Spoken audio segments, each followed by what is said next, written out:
Welcome to episode 354 of In Touch with iOS, the show that talks about iPhone, iPad, Apple Watch, Apple TV, Vision Pro, Mac, and related technologies. I'm your host, Dave Ginsburg, and I've got a couple of guests this week. Guy Serle, he's here this week. How you doing, Guy? Hey, Dave. Thanks for having me on. I appreciate it. Love having you on. And also returning is Holden DePardo. How you doing, Holden? I'm doing well. Thanks for having me. Yes, I'm glad that you're here as well. And, of course, as always, we have Marty Jencius. He's here. I think he's here. But how you doing, Marty? I didn't get any sleep last night, so I should be able to keep up with Guy. Okay. Good luck. Good luck with that. Good luck. Yeah. So it's all hereditary. So we've got some good stuff to talk about this week. Vision Pro, as we always do. Some updates coming. Hit some Mac things, and they got a couple of good topics this week. So let's just go ahead and get started. And we start off with the Vision Pro this week.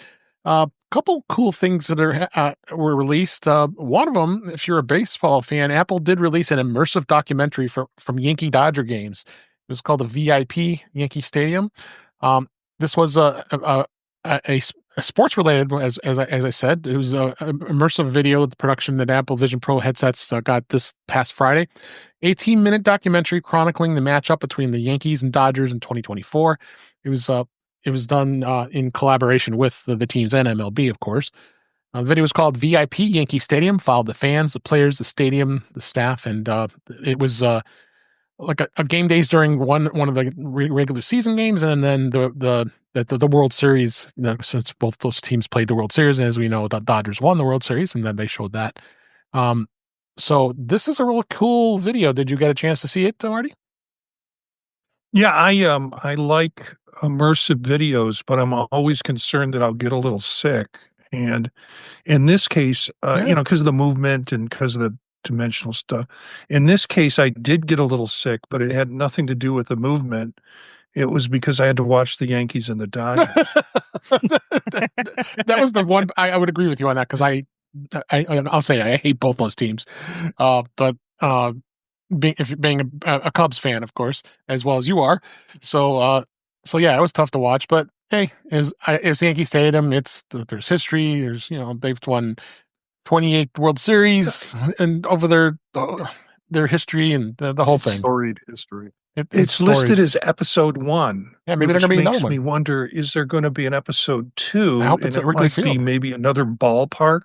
To Wrigley Field. I would love it. Very cool. Ebbets Field. Ebbets Field. A little past your time there, buddy. But no, my father was a huge Brooklyn Dodgers fan. Up in Brooklyn, and when they moved out to LA, it broke his heart. Everybody, I think. But he hated the Yankees with a passion. Yeah, with a burning passion. A lot of people like that. So no, they had some amazing perspectives. There was one perspective where the camera went right down to the field, and you just like, whoa! Like I felt like I was standing on the field.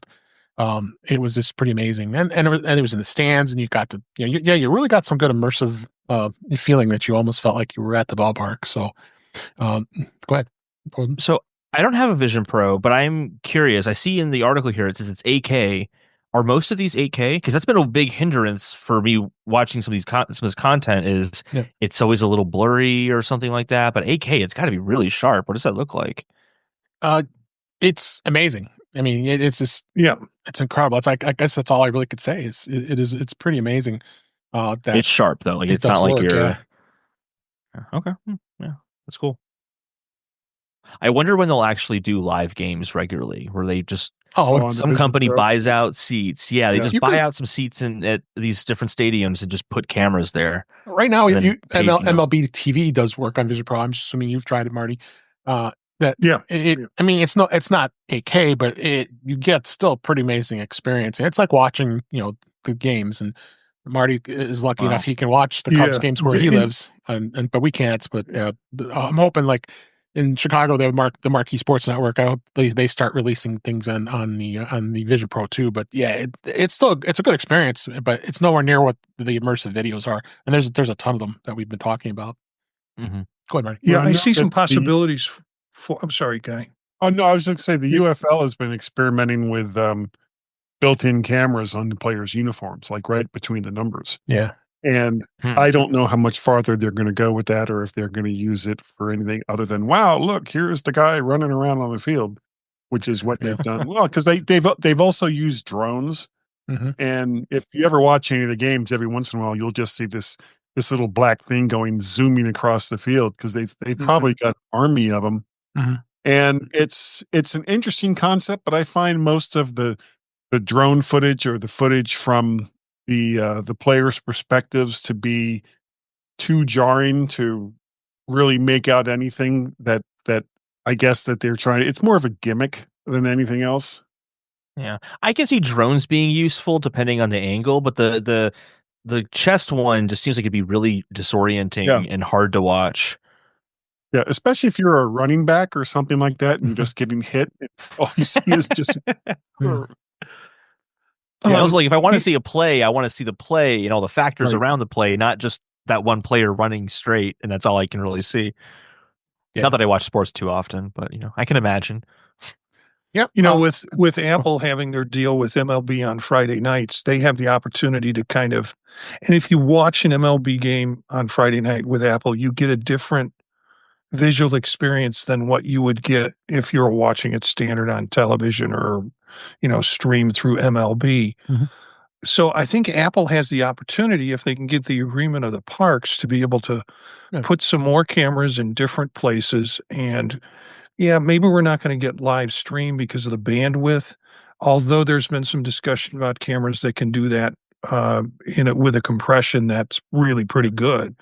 But the fact that they are able to kind of produce it from an Apple visual point of view means it could be a very much more interesting game to watch.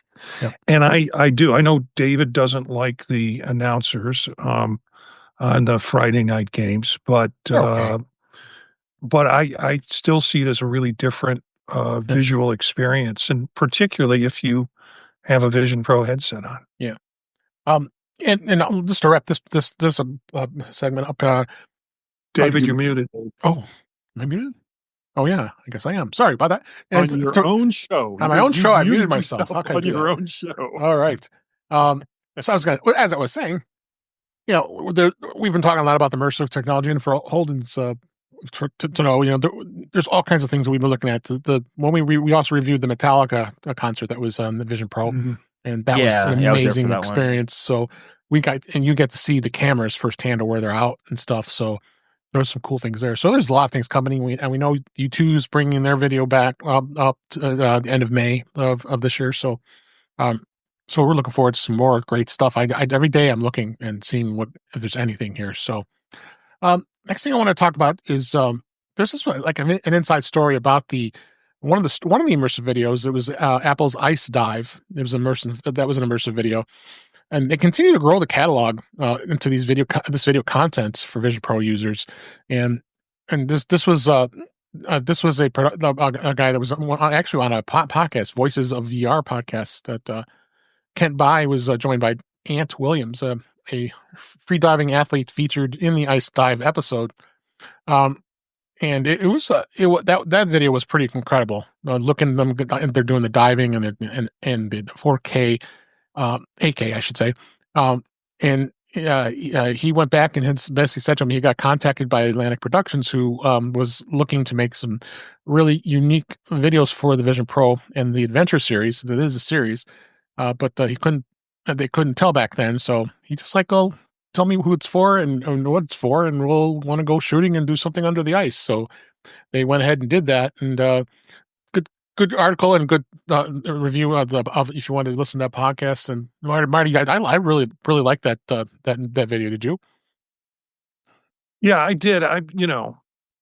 Being submerged in ice cold water, trying to seek for a 3-foot hole 100 yards away to crawl out of. Yeah, it's my idea of a good time. It is. It is. So as they expand and have the catalog of all the adventure videos, I think check them out if you have of those you who do have a Vision Pro, I think that's really going to be something that continues to grow with this.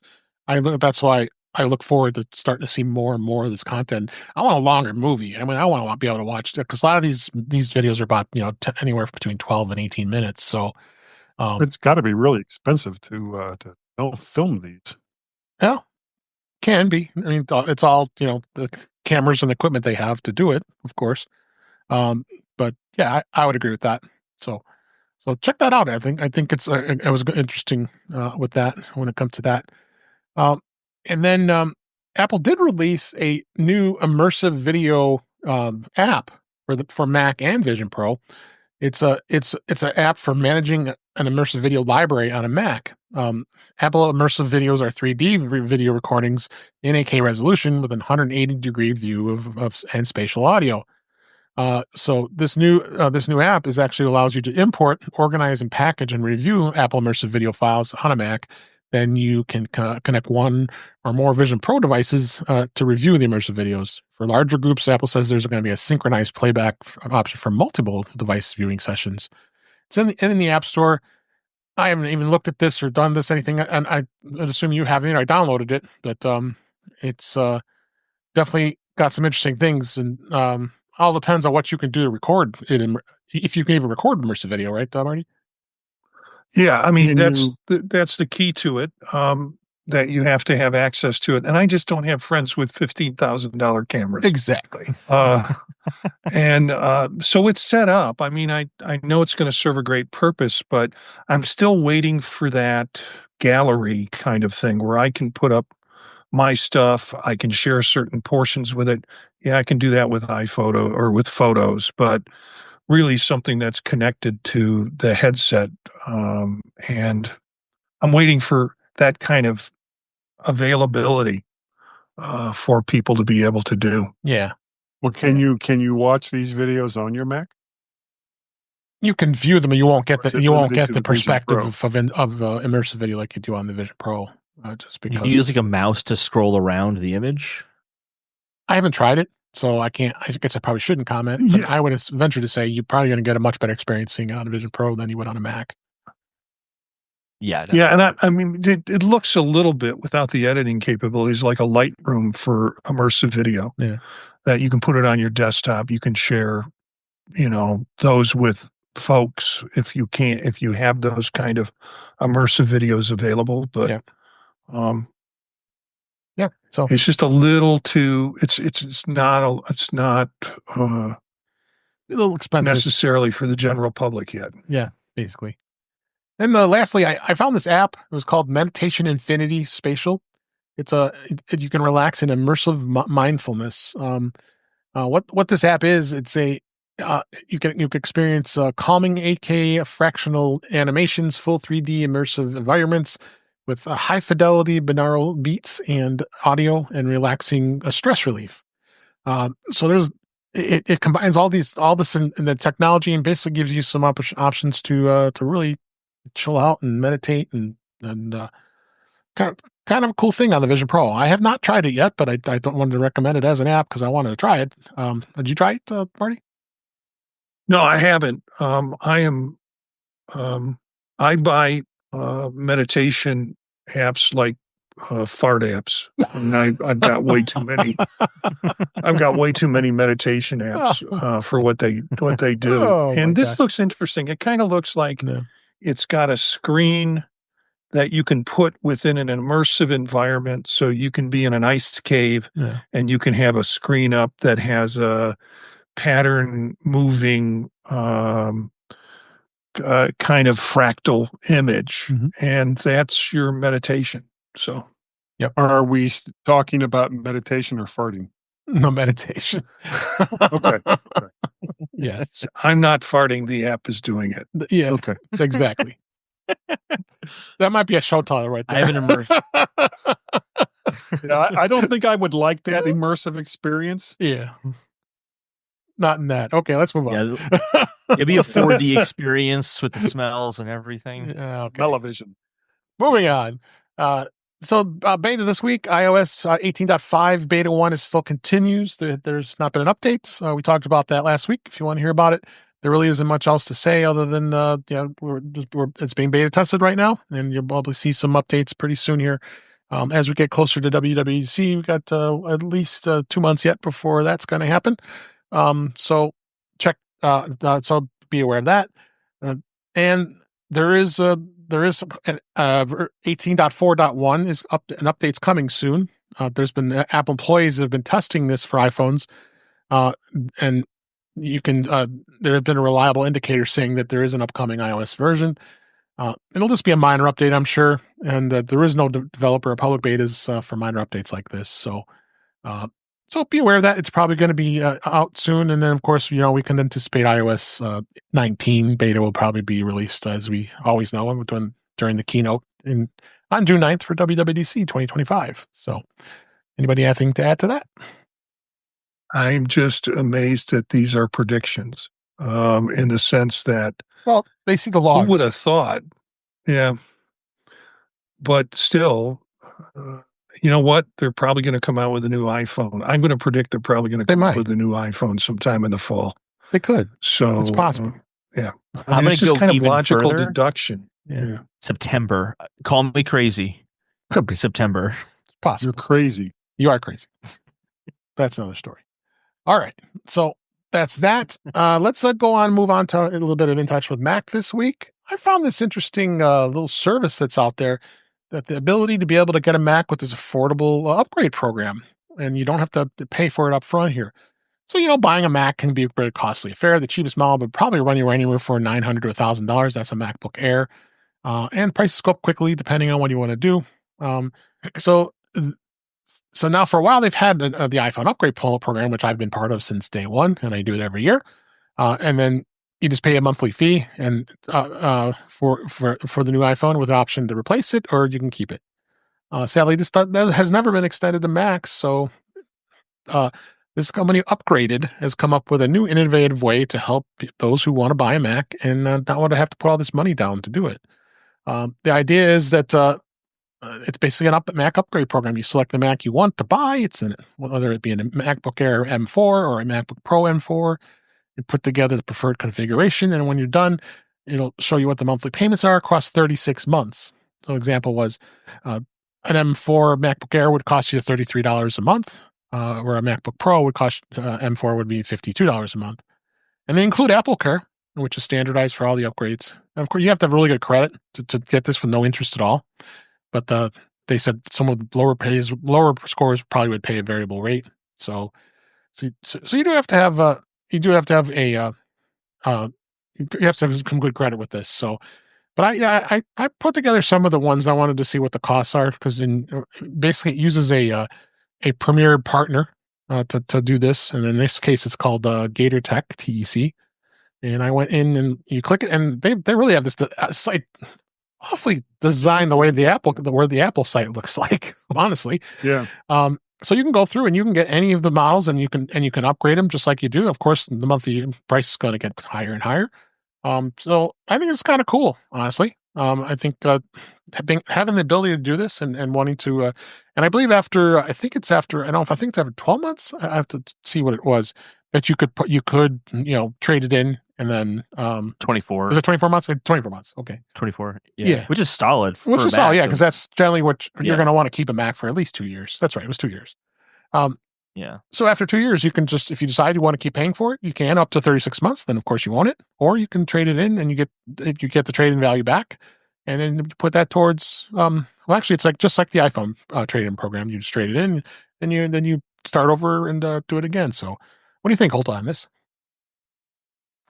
I'm all for this kind of stuff. I wish that Apple would just do this themselves. Yeah. I'm on the iPhone upgrade program, and it's not that. I mean, the past several years, I bought an iPhone every year through the program, but I don't foresee myself doing that this year. But it's nice to know that I can. Yeah. Like if something comes up and it's like, oh man, that's a really sick feature. It turns out I do want that.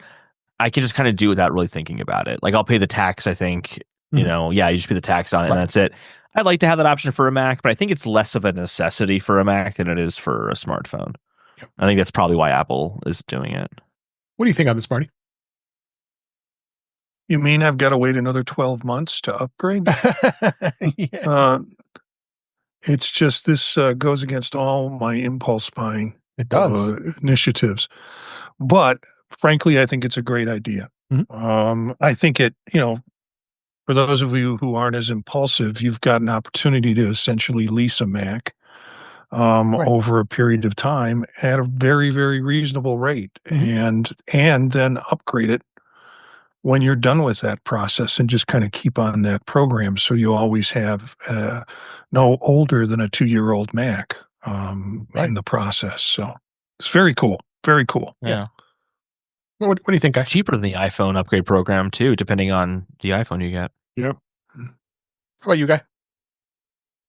I keep going over to, because I have an M1 MacBook Pro, and I'm looking at this, and it's like, for about $60, I could get a 15-inch MacBook Air M4 Sky Blue, naturally. Yes. With 32 gigs of RAM and 1 terabyte drive. Yeah, that sounds pretty good. Let me look here again. It would be almost $62 a month for 24 for months. 36 months and upgrade after 24. Right. So yeah, I think it's a great idea. And sure, I wish Apple would do it, but honestly, this kind of thing isn't the kind of thing that Apple bother with it. There's just not enough money in it for a company the size of Apple to do something like this. Where you can do it actually on using your Apple Card, but you only get 12 months, unfortunately. So, yeah. And also the smartphone market is so much more competitive than the laptop market. There's a much greater incentive for them to do that in smartphones. Yeah, very true. So, check it out. Got the link in the show notes here and about this and to the site itself. So it's a great thing here. So check her out here. So a couple other topics I want to talk about. You don't talk about this too much, but the way to use text, the new text message effects and messages in iOS 18 on an iPhone. iOS 18 had when it came out, they brought plenty of new features, including in the Messages app. But having these cool new text effects gives you a nice, cool way and fun way of communicating. There are 8 different effects on offer that is available to everyone in iOS 18 or later. The recipient will also need to be on iOS 18, on iPad OS 18, or Mac OS Sequoia to be able to see them, of course. And the features only works with messages sent into iMessage rather than SMS or RCS too. So, so easy way to add the effect, and the several of them. You can after you compose your whole message, you can always go back and then add the effect at the end. So you type your message, you double tap the word or words that you'd like to add an effect to, then you tap the A icon to the right, and the suggestions bar will come up on the keyboard. Tap the animated effect, and then there you go. You send the message, and it does it. So there's a lot of cool things in here, including big and small and nod and ripple and shake, boom, jitter. So it's kind of cool to do that. Holden, have you used this? I use these once in a while. Have you? Oh yeah, I love the text effects. I don't use them all the time, but it was my friend's birthday the other day, so I had to use a text effect. There you go. Oh no, those are different. That's the screen effects. Yeah. The text effect, the jittering. That you're referring to the jittering. Yeah. I always forget about them. I need to get in the habit of doing them, but I use the jitter one a lot if I want to emphasize a particular word. It's more fun than italics. Yep. You, Marty, have you used these at all? My wife uses these more than I do. And it amazes me she's figured out, and my wife's a wonderful person, but it surprises me. She's figured out how to do this. I'm looking for something with a little more edge to it, like seizure or bleeding or something that is jitter. That's about as close as I can get. Yeah. Yeah, that's like too much coffee, but not like a full-on seizure, you know? Yeah. You hit the tariffs one, and it gets really big, and then it kind of slows down. It gets really big again. And and then the person that you send it to can actually put their own tariffs on it, and it gets bigger or smaller. Yeah. Oh, that's a dirty word on the show. Don't say tariffs. How about you, Guy? Have you used these at all? Yeah, every once in a while. I usually forget that it's there until I somehow managed to accidentally hit it, and it's like, ooh, I could do this. And then I look at it, it's a message to my boss. No, I probably shouldn't do your boss. Yeah. But I do find I'll get it done. Whenever it comes shaking. Up, yeah. It's like, I'm fine, boss. Thank you for calling me today.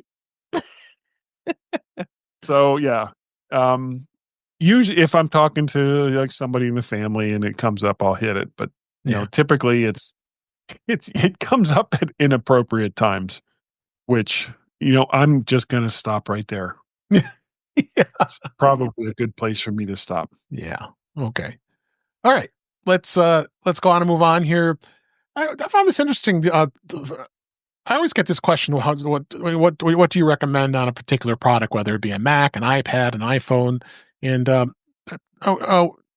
Mac Rumors did us some great comparisons, and what they've really did the differences is the iPad 11 versus the iPad Air, or the iPad Air versus the iPad Pro, and what are really the differences between the two. The biggest thing is, and I think we've always talked about that the iPad Air, which is an M3 2025 model, it's got a little bit different display. It's a liquid retina display versus an ultra retina XDR display, which is the iPad Pro. And but it does have the same sizes, 11-inch and 13-inch, and M3 versus M4. It's got some upgrades with the memory. It's going to be faster on the Pro, and you're going to see that. The one thing it doesn't have, the Air, is the Face ID. It's a Touch ID, which is still around, surprisingly, and a number of other things that the Pro has versus the Air. Now, the Air with microphones. You have smart keyboards, though. You do have smart keyboards for both, and so you can get those. But pricing is different. It starts at $599 versus $999 on the Air. I mean the Pro, excuse me. And then storage, it starts at 128 on the Air, which starts at 256 on the Pro. And limited colors on the Pro. You either get space black or silver. Whereas the Air gives you a number of other colors, including space gray. Space gray is supposed to be gone. It hasn't gone yet, but starlight, purple, and blue. So how do I recommend this? And for Guy, we'll talk about microphones. You only get 2 microphones in the Air, whereas there's 4 studio quality microphones in the Pro. So I'm done.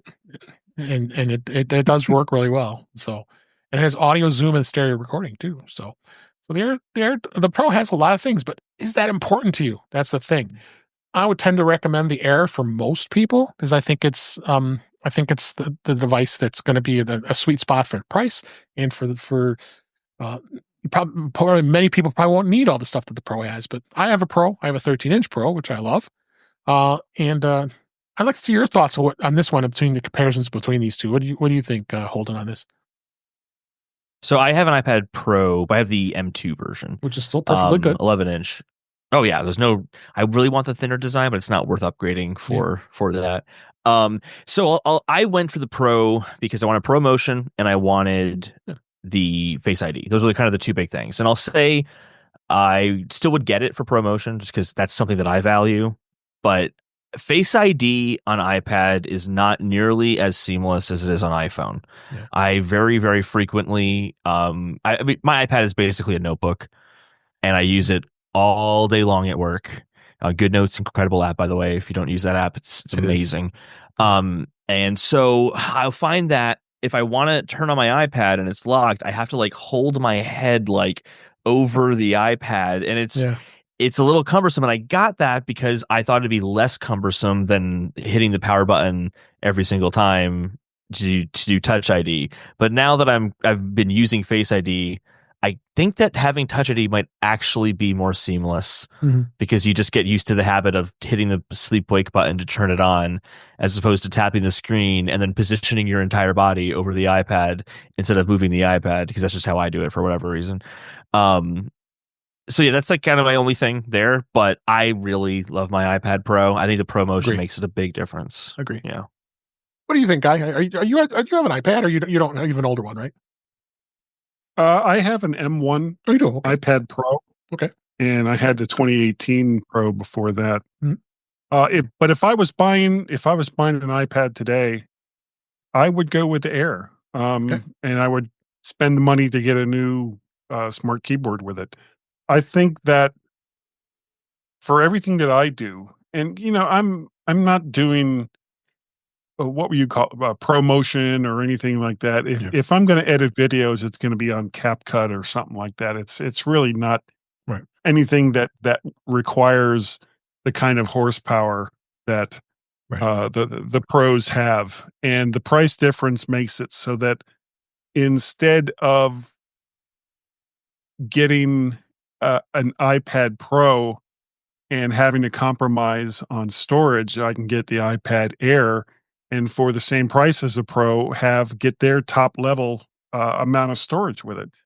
So yeah, I think if I was going to buy a new iPad Pro, a new iPad, I would go with the Air. Okay. And you, Marty, and I know you have a Pro. You're happy with it? I've got a 13-inch M4 Pro, just like me. And an 11-inch. Okay. The 13-inch has cellular in it. The 11-inch is just wireless. I use cellular with mine. Yeah. And because that one is going to be, if I'm going to take it and I need it, it's going to be on the go for me, and I don't have to worry about being in wireless places to do it. I also have an iPad mini, which sits downstairs in my living room for morning reading, basically. But to be honest, I don't grab it as much as I should, because I generally now, particularly, the MacBook Air, the baby blue MacBook Air is going to be is my work machine right now when I'm on the go. Otherwise, I'm here at home with my studio. Okay. And if you were between the two, if someone's asking you, what iPad would you go with, and what would you tell them? Air. If I didn't have all the rest of them and myself, I would say, and if I got rid of all of them, and I needed only one, I'd probably get the Air. I would follow Guy's advice, because I'm not power using. The stuff I'm power using is the video that I'm doing on my home studio. So I'm not going to be doing it on the fly. Yeah. So, and I would be the same. I would recommend the Air for most people. If you want the horsepower, go with the Pro. But the Air is just perfectly fine. And then I wanted to go back a little bit, doing the comparison between the 11th gen iPad and then the Air. To me, there's no comparison, honestly. I mean, you don't have you don't have anywhere near the stuff that it has.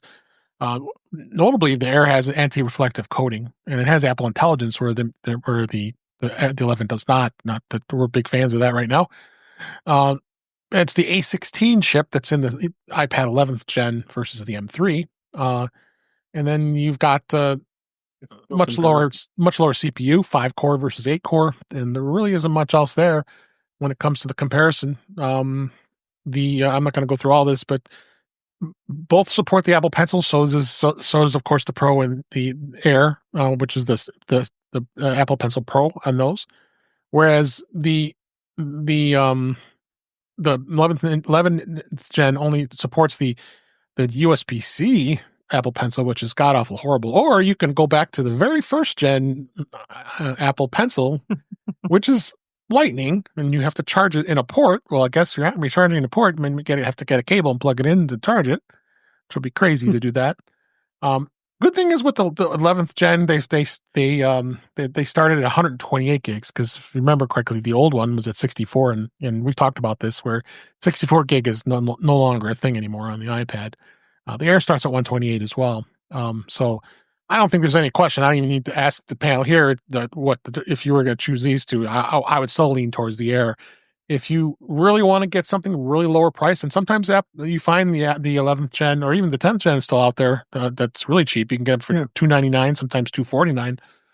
Then go for it. But it's going to be a very basic iPad. You're not going to get a ton of great power with it, but it's good enough for most cases.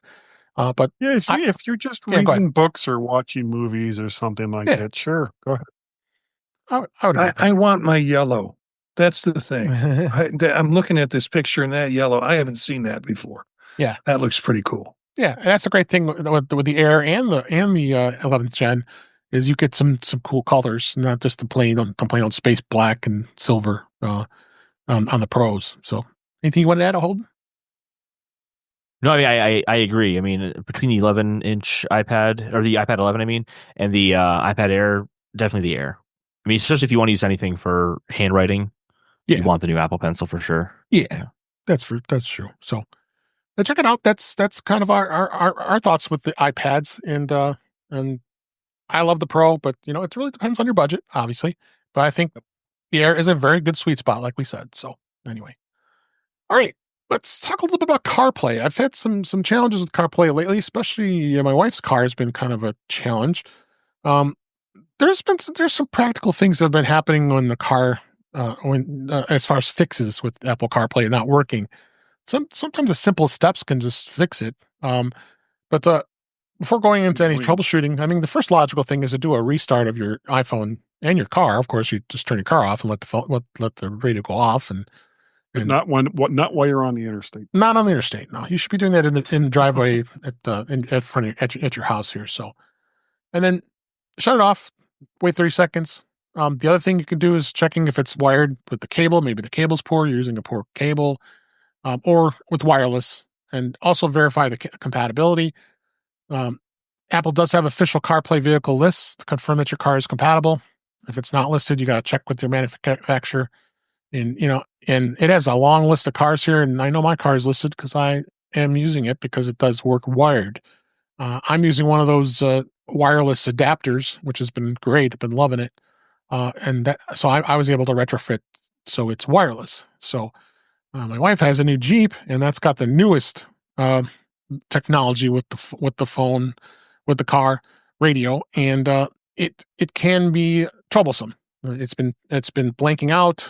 Sometimes calls are dropping when it's connected, and it's all connected to CarPlay. So there's a known bug, and I've got a link here in the show notes if there's a potential bug with 18.4 when it was upgraded that was causing the iPhone to just all of a sudden just go blank, and then it comes back, causing some bugs with CarPlay. So, because of course CarPlay is upgraded too when it goes along with it. So, I've got a link here in the show notes if there's a potential bug. Yeah. So, do you have any thoughts on this, Holden? I haven't had any of those specific issues happen. What happens to me all the time is there needs to be a thing that Apple can do to fix this. Is when I make a phone call on CarPlay, for some reason it'll think to connect to the AirPods in my pocket in the case, but not to the CarPlay that I've currently connected and use Siri on to make and start the phone call. I don't understand. There needs to be some sort of like override that just says if CarPlay is connected, default to the car, not the AirPods that are in a case. But I don't think that's related to 18.4. Yeah. No, this is something different. I think that's going on with 18.4. Yeah, but I guess I'm saying I haven't had any of these other issues. It's been pretty seamless. I've never had any CarPlay issues really. No, nor have I. I mean, like I said, I've got that the adapter for wireless, and it's been working good for the most part. Sometimes I get some glitches where it just times out when it tries to connect, and I have to unplug the adapter, plug it back in. But not too often that it works. Mm-hmm. Guy, you have anything to add on this? Yeah, I've had problems with it. It comes up on the screen, and I mean, I drive a Mazda, so it's not a touch screen. I have to swing this little knob to get it to go around to all the different things. Oh, wow. Okay. It's actually kind of annoying. Mm-hmm. But all of a sudden, that'll stop working, and I have to unplug the phone and plug it back in again in order to get it to start to work. Now, if I was listening to music or a book or a podcast, when I plug it in, I can hear that. But if it's one of those things where it's like, oh, okay, I was listening to, this song, but I want to go on to the next song, even the controls on the car won't work. The screen is completely frozen as far as being able to control it. So I have to unplug it and plug it back in again. Yeah. And that's relatively new. That started with like 18.2, 18.3. Yeah. For me. How about you, Marty? Have you been experiencing any problems with yours?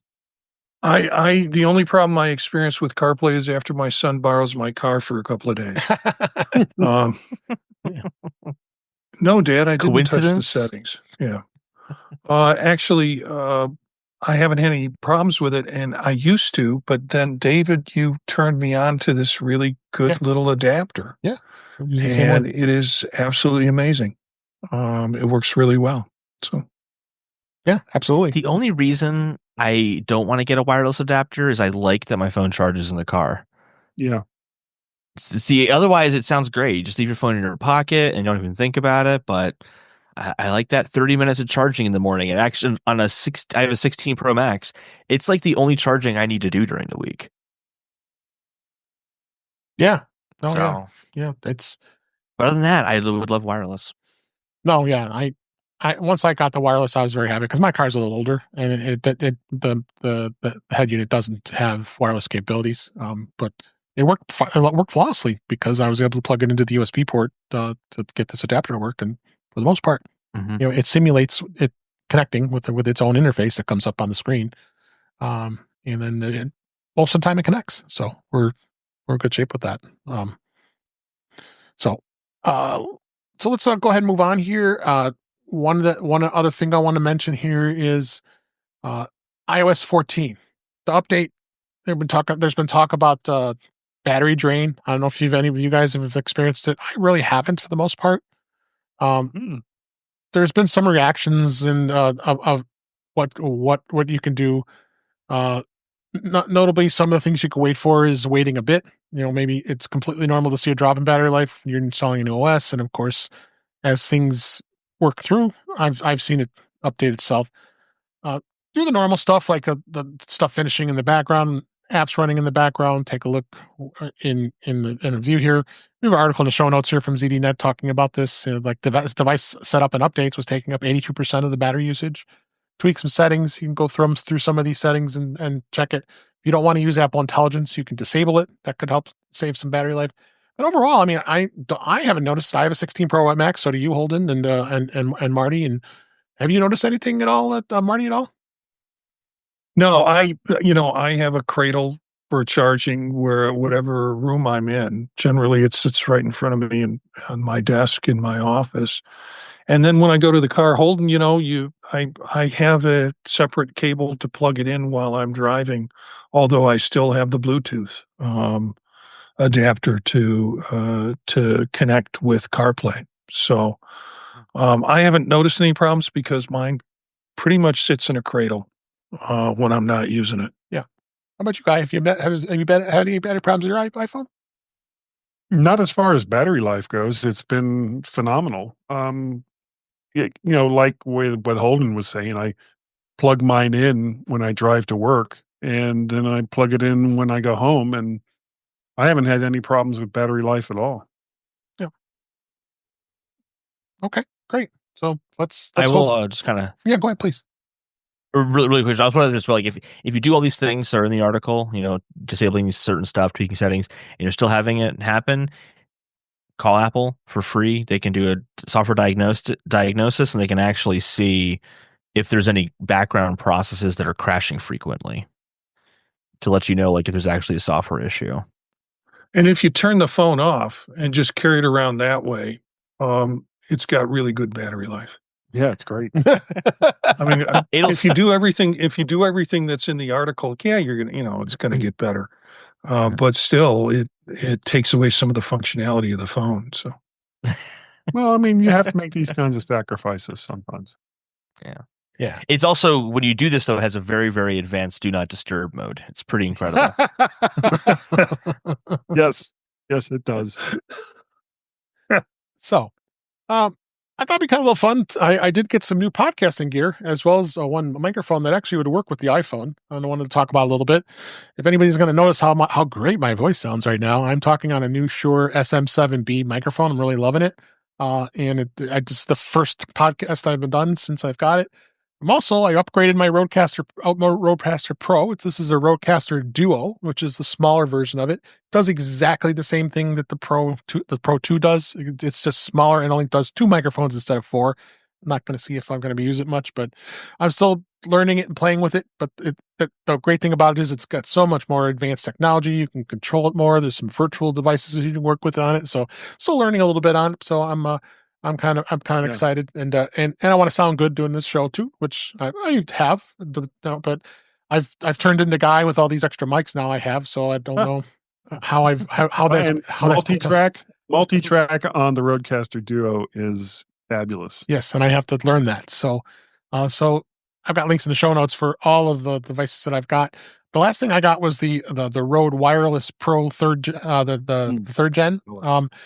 Pretty cool microphone for the most part. I know, Marty, we talked about it, and you said you weren't too overly happy with it. I haven't had a lot of time to play with it, but it does have wireless capabilities that it will actually connect to the Rodecaster Duo, which is really cool. Because then I can have an additional mic and a third mic if I wanted to, going wireless, and the sound on it's actually pretty good for the most part. I mean, but you didn't like it much, Marty, did you? No, I just noted the differences between the DJIs that I got in terms of the size of the receivers and things like that. And I was really impressed with the sound capabilities and the noise cancellation that they had in the DJIs. Mm-hmm. And so my son and I did a show from the car and was just really pleased with it. And as it turns out, Will is going on another trip, so I'm driving him to the airport, and we're going to try and test out the Rode Wireless Pros and see how those work in the car in terms of it. So like a daily drive. Well, no, just only you do the daily drive to the guy. Only you do the daily drive. We just happen to freak out and have 2 trips to the airport in 1 week. Because my daily drive is about 3 minutes to campus. Yeah, that must be rough. So great. Yeah, so check it out. I think it's kind of fun that I got to play with some new gear and sound a little better and have some fun with it and as well. So making this podcast sound even better. So let's go ahead and move on to the news for this week. The first story I want to talk about is Instagram. Instagram is working on an iPad app. Can you believe it? It's a report that actually came from The Information via Mac Rumors. An Instagram employee with an insight into Instagram's recent moves to take advantage of the situation with TikTok shared the tidbit about the company's work on an app for tablets. If you want to know, that it's been 15 years and they've never had an iPad app ever. So it's going to be interesting to see what they do. And then they're adding a lot of other things, like doing things like a new video app called Edits, where you can replace the ByteDance owned CapCut. You don't want it to happen, my guy. So it's going to be interesting to see where this goes. And Instagram is becoming more and more popular. So I know, Holden, you're not a big social media person, so I know you're probably not on Instagram. I'm just shocked it's not on iPad still. It's been 15 years. Amazing. Yeah, I mean it's crazy. What do you think, Marty? I played with an Instagram account, couldn't get hooked like people were. The heroin didn't work for me. And so I still have it, but I'm wondering if this move is to there's a lot of other options for short form video and or short, pixel fed has kind of that's hit the market. And so I wonder if this is a way for them to, I guess we have to wake up and do an iPad app in order to make to stay with the competition or get ahead of them. Pixel fed's a big thing. And actually our normal regular contributor, Jeff Gamet, we miss you, buddy. He's not on this week, but he uses Pixel Fed, and I started dabbling into it a little bit too. So yeah, I mean, I think Instagram is really just reacting. Anything you wanted to add, that guy? No, I've never been a big Instagram person either.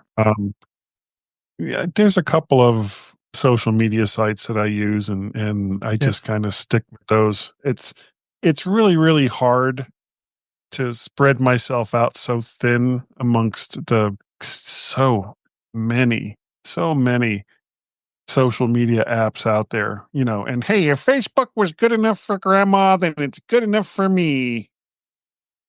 Yeah, exactly. So, also, I wanted to talk about this real quick. This is kind of sad. I hate to see an Apple store close in the Chicago area because and I've been to the store a few times. Apple is closing its suburban Chicago store. It's in a town called Northbrook, and they won't replace it. That's kind of unusual. Apple generally shutting down a store doesn't tend to happen. Usually they either relocate it or open it somewhere else. But in this case, they're shutting it down for good. This is going to be April 26, 2025. That's a couple weeks here before as the we record this, and Apple did confirm that it's going to be permanently closed 7 p.m. on April 28th, 2025. And nope, they're not going to be replacing this store. The company had thanked customers on its store page and encouraged them to visit nearby locations with shopping online. This mall is been died. I mean, it lost 2 anchor stores. Lord & Taylor went out of business. Macy's pulled out, and Lululemon wasn't there. They're gone too. So they're basically in a dead mall for the most part. So makes sense to do it. But sadly, it was open for 20 years, almost 20 years. July 16th, 2005 when the store opened. And then they moved it to a different location within the mall in 2017. So, but there are 3 locations that are close by to the stores. I've been to all 3. It's Apple or Old Orchard, Apple Deer Park. That's my favorite store, and then Apple Woodfield.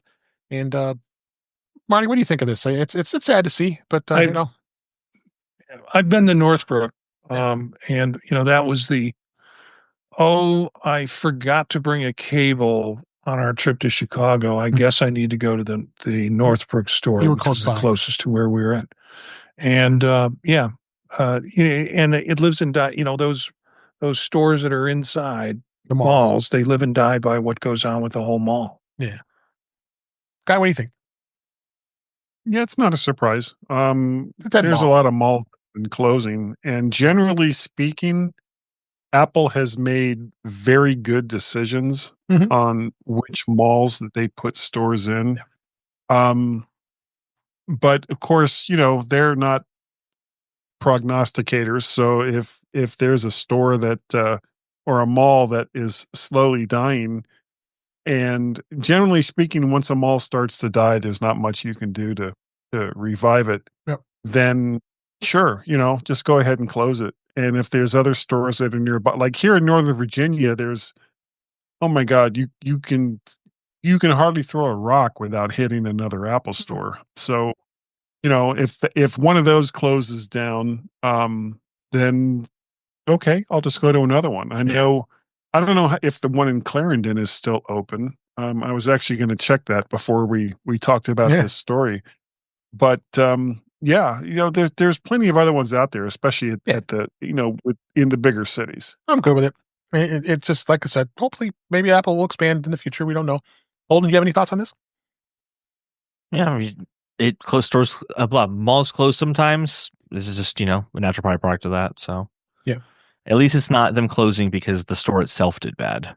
I don't think it did, because Northbrook is a pretty affluent community. So I think that was probably one of their motivational reasons why they put it there. Is the retail really challenged by people just purchasing these products online, especially folks who have had a product before? Is there a need for them to go to the store to see a new product if they can just as easily purchase it online? So I think, is retail as a whole contracting? It has its challenges, but I think everybody knows that the experience in an Apple store is amazing. I mean, every time I've gone and done anything at the store, my last visit, and in fact, I live streamed it on the Mac show on the British Tech Network. I was on a Friday.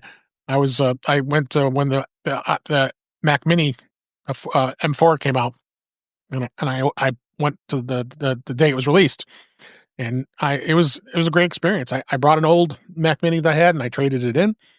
It was an M1, and I got the M4, and great experience. I live streamed it right on the show, so it was kind of fun.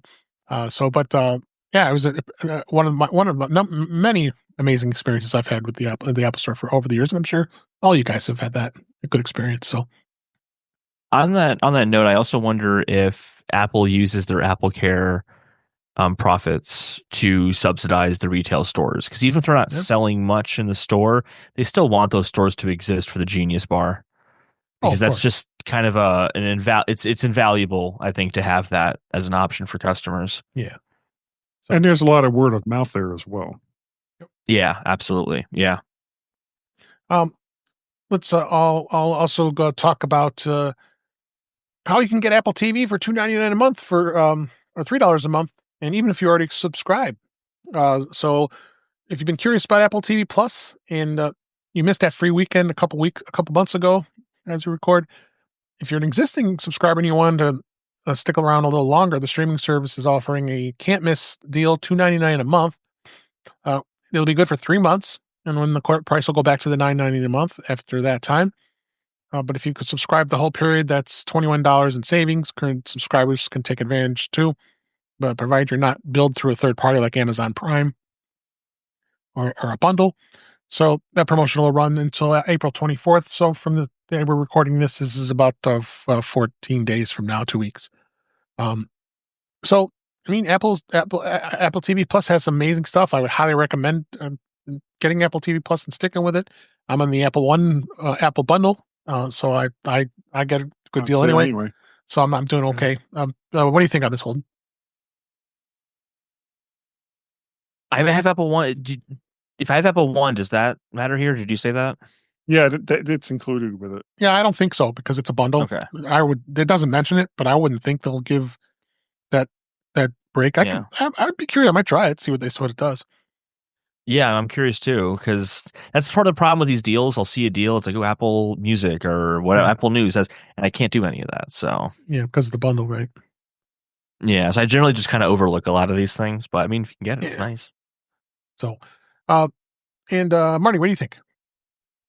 Well, Holden, all you have to do is cancel all of your Apple One account and come up with a new Apple ID and buy individual accounts for the products that you want. But you're probably going to need individual Apple IDs for each one of those products. Yeah. And then you can get that $2.99 a month on the Apple TV Plus. It sounds very, very viable. I think I'm going to go for it. That's always been. And I'll try to merge all the Apple IDs different together Apple into one cards as well, too. and I'll tell you how that goes. Yeah. Yeah, put It's in your always Apple been card. a challenge for me with these is it's a deal. How much do I want to mix things up to get to that deal? So I'm on Apple One. Yep, me too. Yeah. All right. Next story. Apple has released an iPhone 16e parts for do-it-yourself repairs. They made this available through their self-service repair store in the US and European countries. There are parts and tools available for repairing an iPhone 16e's display, the battery, cameras, back glass, speakers, and more. Apple also allows customers to rent the iPhone toolkit for 7 days. US pricing is $49, and you better return that thing right away, or they're going to charge you some big money. You don't return that thing. So they do have as all the other iPhones, a comprehensive iPhone 16 repair manual on the website, and then you can go through and do the repairs. They've offered this since 2022, the self-service program, allowing folks to want to be able to do the repairs, and you can do on iPhones and Macs, studio displays, Beats Pill speakers. So God, we can be messing with that. This is not my cup of tea anymore. I really don't want to be messing with this, especially the amount of money you pay for an iPhone. So, would you do this, guy? No. And the fact that there's just a single iPhone 16e that they're using for parts, they're going to run out pretty. They're all the iPhones are available for repairs. So you to stay away from this too, right, Holden? Yeah, I just I have Apple. I have the app on the not Apple Care Plus. I have the iPhone. Well, I have the iPhone upgrade program, which includes it. Yeah. Yeah, so it's kind of just like why would I do this? So I can just go to the Apple Store, and it's a clean enough process. I'll be without my phone for a few hours. Probably a good thing for me anyway. So yeah, and I don't want to risk it, So yeah, and I also totally forget to send the kit back. Knowing me, I'll totally forget to. Cost you $1,500. Yeah. So Marty, I'm assuming you're the same. Yeah, you can make out on the good end of this. Particularly, but the difficulty is finding a small child that you can pay 25 cents a day to do the repairs on your iPhones for you. So they have tiny fingers. Yeah, I know. Oh, I got meat fingers.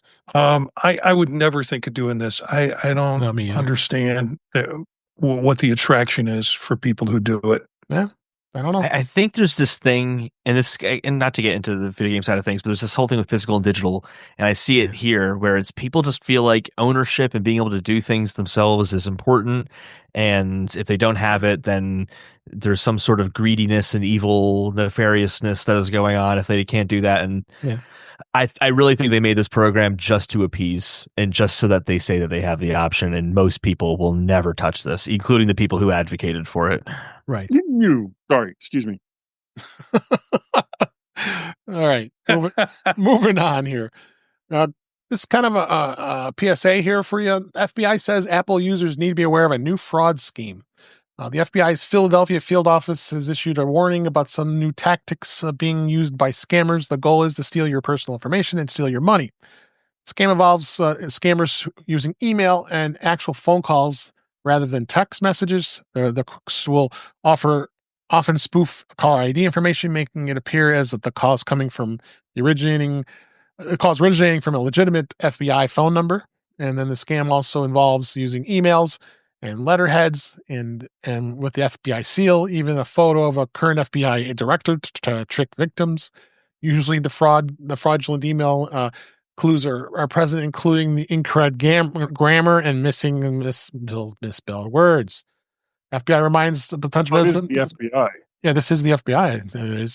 So and I don't think I need to even go on. I mean, this is a good disclaimer. Make sure you are very vigilant of these scams. I mean, we had that tollway scam that was here a couple months ago. Still going on. My mother just got it yesterday. She texted me, and she's not one that's very gets panic when she sees, well, we owe this bill.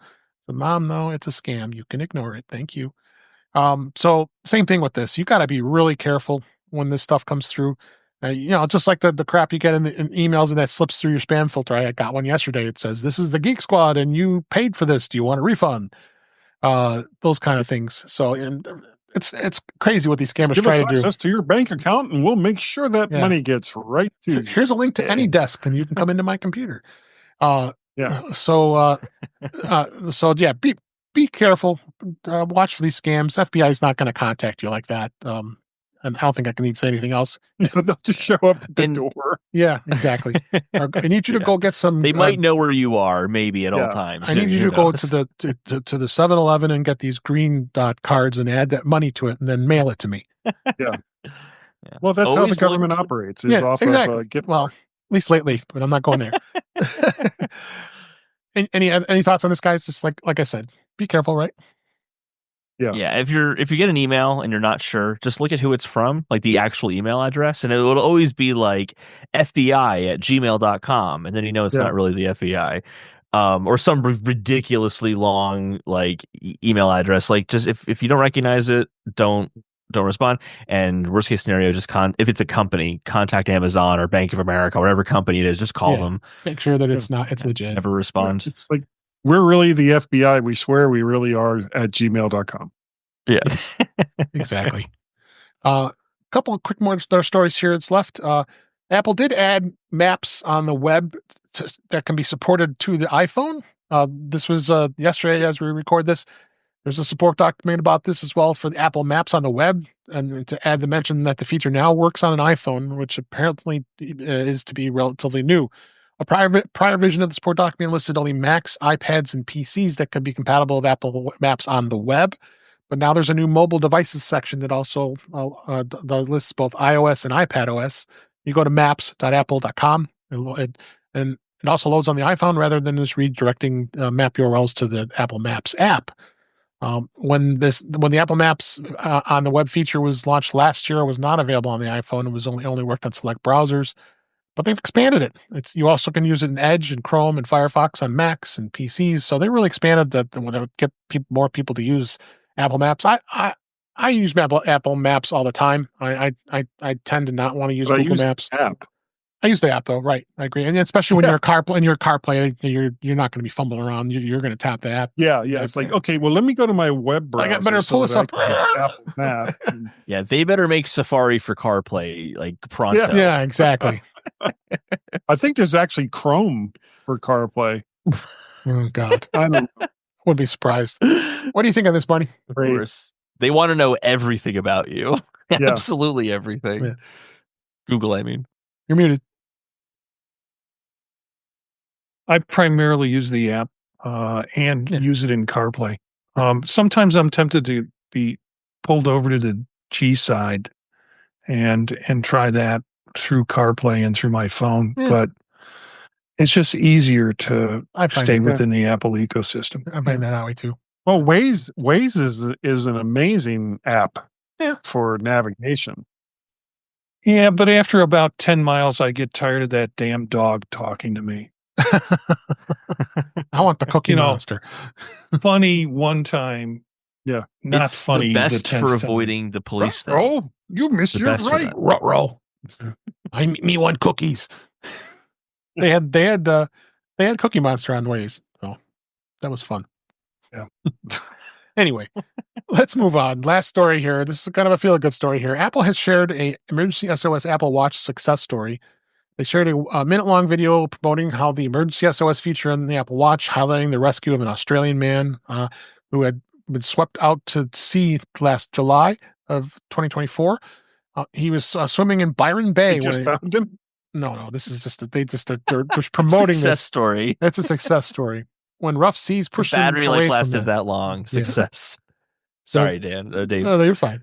The rough seas pushed him away from the shore, and the current was carrying him over 1.5 kilometers from the beach. He could not get past the waves, and after about 20 minutes of trying to get to shore, he realized he needed help. He called emergency services using his emergency SOS feature on his Apple Watch, and with the call played back in the Apple ad spot in a dramatic reenactment of the event, he was able to source help and stayed online with the emergency crews for an hour to direct them to his location, and ultimately rescued him by helicopter. Emergency SOS on the Apple Watch can be activated if you hold down the side button to call local emergency services for the area we're in. So it's kind of cool. I'm glad, and I knew emergency SOS is going to be a great feature for things like this. And what do you think, Holden? Yes. Yeah, it's an incredible feature. It's obviously one of those things that I hope you never have to use it, but it's nice to know it's there. Yeah. I also have how dark of a timeline do we live in? Does Apple create these scenarios by using Apple Maps to strand these people? And then no. for marketing stories, like go ahead. Yeah, keep going straight. Yeah, keep going. How about you, Marty? I think this is a great story. I can just imagine the person on the emergency, and once he gets the call, saying something like, "Okay, you're kidding, right?" I tried this with with my Vital watch, my fitness watch, and I couldn't get a call through. Anyway, so yeah, for sure. And you, Guy, what do you think? I think it's a great feature. I'm anticipating Android and some of the other operating systems copying it, which would be great. Absolutely. Unfortunately, there'll be about 2 minutes of ads before it actually I hope that listen to this ad before I rescue you. Yeah. I can rescue. Oh, it's like so funny. The Alexa, I can rescue you, but wouldn't you rather see a movie right now? Yeah. Absolutely. Yeah, it's like the helicopter's on its way. In the meantime, yeah. Can I interest you in some swim fins? Yeah, that's right. It's like somehow it's going to get there before the rescue helicopter. And they're all just like the commercials that play on the gas station module. Like, oh yeah, that pump. Like all of that quality. 30 seconds, and you can't turn it off to save your life. Yeah. Literally, and it's loud. But you're like, yeah. And then you're wondering, did I really want to be saved? Was that? Yeah. Could these stories kind of generate people attempting to do crazy things just so they can be rescued by their Apple Watch? Exactly. We're gonna they find out they forgot to charge their watch overnight. Yeah, we're gonna drop you in a live volcano and try to get rescued. Yeah. There are those videos of and they're always teenagers who are on the top of skyscrapers and stuff doing backflips because they think it's hilarious. So I can totally see a TikToker or something like that getting stranded somewhere just so they can have a viral clip of my Apple Watch saved my life. Yeah. Yeah. Totally. Or as they fall off, they're frantically hitting their Apple Watch on the way down. Yeah. Yeah. Oh God. And they have to watch an ad for the helicopter can get there, so it's not worth it anyway. Boy, this is getting dark very, very quickly. It is. We're laughing, so it's okay. It is. Don't try this at home, kids. All right. So that's all the story. That's all the great stuff we have for this week. But before we go, I want to make sure I mention MacStock. MacStock 9 is here. And I'm looking at the website today as we record this. It's 91 days away. I can't believe it. I got to get started on my work presentation. My gosh. So it's coming. It's July 11th, 12th, and 13th, 2025. It's at it's at a hotel at the Holiday Inn in Crystal Lake, and you can get rooms there. We have just an absolute blast. Got a lot of great new speakers. The speaker lineup is out there now. A couple new folks, including Mike Burke and Chris Cook. This guy, Will Jencius, who is that guy? Oh, yeah, that's Marty Jencius' son is going to be speaking for the first time. That's amazing. I am speaking as well. Jeff Gammon is going to be speaking, as well as Jill McKinley, who's on the show.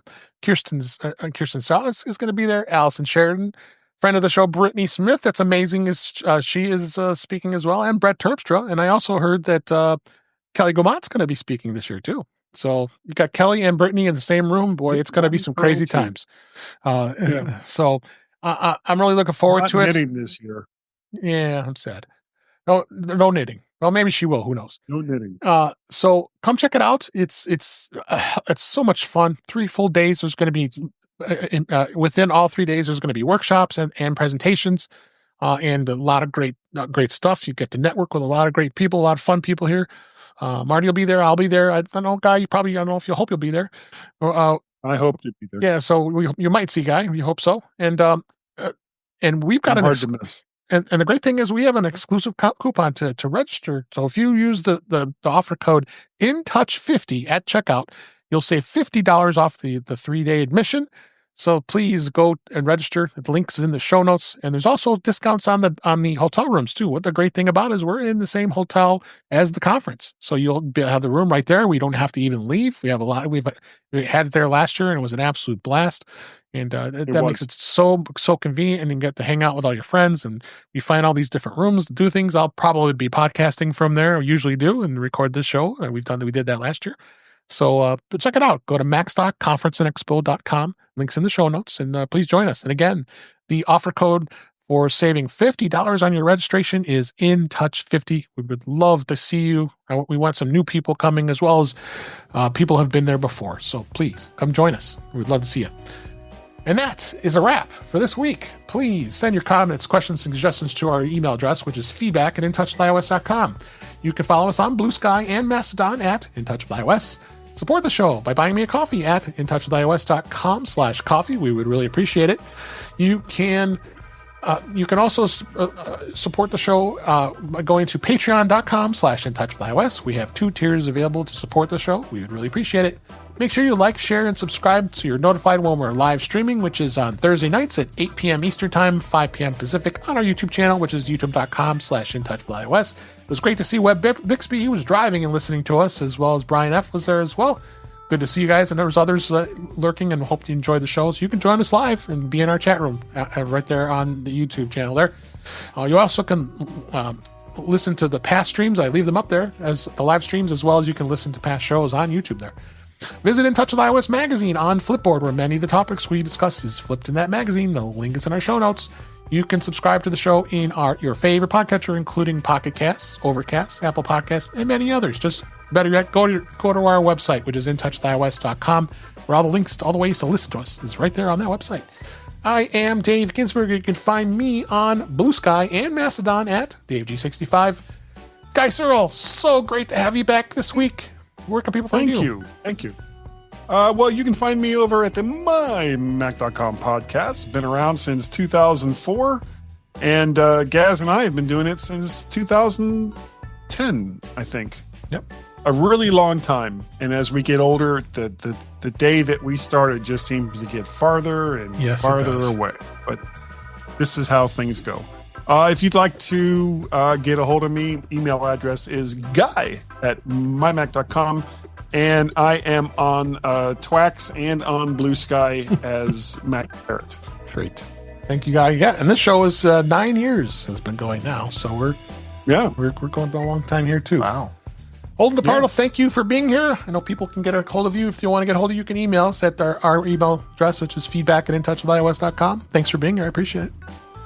Yeah, thank you again for having me. All right. And then last but certainly not least, Marty Jencius. So great to have you on the show, and you made it through the show and stayed awake.